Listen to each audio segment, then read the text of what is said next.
దానం నాగేందర్ గారు నేను చెప్పిన మాటలు కాదు ఇవి.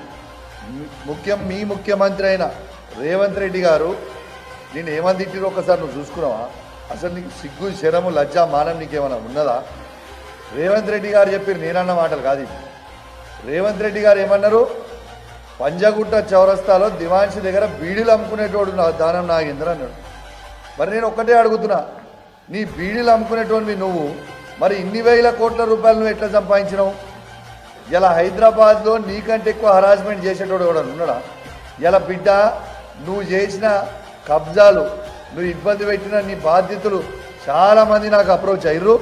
నీ సంగతి, నువ్వు చేసిన అవినీతి, నువ్వు చేసిన ల్యాండ్ కబ్జాలు, నువ్వు ఇప్పుడు ఇల్లు కట్టుకున్న ఇల్లు దగ్గర పక్కన ల్యాండ్ వాళ్ళని ఎంత ఇబ్బంది పెట్టినావో, అసలు ఏడగట్టునో నీ అక్రమాలు కూడా మొత్తం కూడా త్వరలోనే బయట పెడతాము. నువ్వు సంపాదించిన అక్రమ సొమ్ముని ఖచ్చితంగా బయట పెడతాము.